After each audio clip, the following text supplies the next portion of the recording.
Swarnandhra 2047 vision ప్రణాళికల తయారీకి మార్గదర్శకాలు విడుదలయ్యాయి. జిల్లా మండలాల వారీగా ప్రణాళికల రూపకల్పనకు మార్గదర్శకాలను విడుదల చేశారు. వికసిత్ భారత్ 2047లో భాగంగా ప్రణాళికలు సిద్ధం చేయాలని ప్రభుత్వం ఆదేశాలు జారీ చేసింది. జిల్లా మండలాల వారీగా అభివృద్ధి ప్రణాళికలు సిద్ధం చేయాలని ఆదేశించారు. 2024-29 మధ్య రాష్ట్ర జిల్లా మండలాల వారీగా ప్రణాళిక తయారు చేయనున్నారు.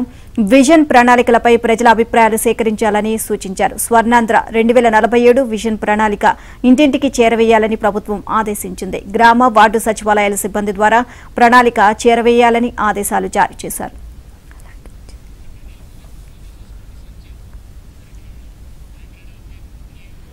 ఇదే అంశానికి సంబంధించి మరిన్ని అప్డేట్స్ మా కరెస్పాండెంట్ సత్యాన్ని అడిగి తెలుసుకుందాం. సత్య, స్వర్ణాంధ్ర 2024 విజన్ కి సంబంధించి అప్డేట్స్ ఏంటి?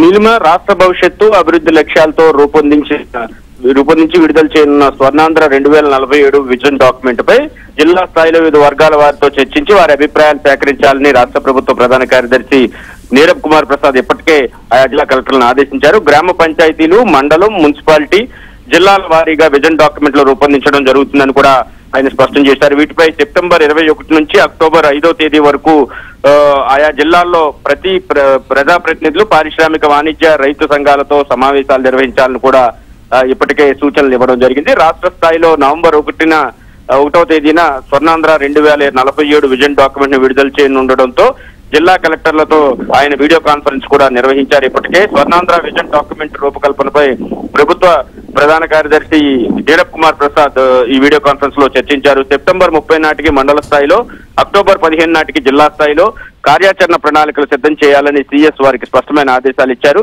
అదేవిధంగా ప్రతి జిల్లాలో కూడా అభివృద్ధికి అనుకూలమైనటువంటి అంశాలను గుర్తించి వాటి ఆధారంగా విజన్ డాక్యుమెంట్ ను రూపొందించాలని కూడా సూచించారు. ఈ విజన్ డాక్యుమెంట్ అమలులో భాగంగా 5 ఏళ్ల కార్యాచరణ ప్రణాళికపై కూడా చర్చించాలని ప్రభుత్వ ప్రధాన కార్యదర్శి వారికి ఆదేశాలు ఇచ్చారు. దీంతో ఒక రకంగా రాష్ట్రంలో ఉన్నటువంటి అన్ని జిల్లాల్లో సమగ్ర స్వరూపాన్ని మార్చడం, అభివృద్ధి దిశగా ముందడుగు వేయించడం ఈ యొక్క స్వర్ణాంధ్ర విజన్ డాక్యుమెంట్ యొక్క ముఖ్య ఉద్దేశంగా ప్రభుత్వం చెబుతోంది. దీనికి సంబంధించి సన్నాహకాలు అయితే ఇప్పటికే ప్రారంభమయ్యాయని భావించవలసి ఉంటుంది. ఆయా జిల్లాల్లో ఉన్నటువంటి అభివృద్ధికి ఉన్న అవకాశాలను గుర్తించడం, వాటిని ప్రోత్సహించడం ఈ విజన్ డాక్యుమెంట్ యొక్క ముఖ్య ఉద్దేశం. ఇది కేవలం జిల్లా స్థాయిలోనే కాకుండా మండల, మున్సిపల్, క్షేత్ర స్థాయిలో కూడా దీన్ని ఏర్పాటు చేయాలని చెప్పడం, చివరకు గ్రామ స్థాయిలో కూడా అవసరమైతే దీన్ని రూపొందించాలని ముఖ్యమంత్రి ఆదేశించడంతో ఆ దిశగా ప్రయత్నాలు అయితే ప్రారంభమయ్యాయి.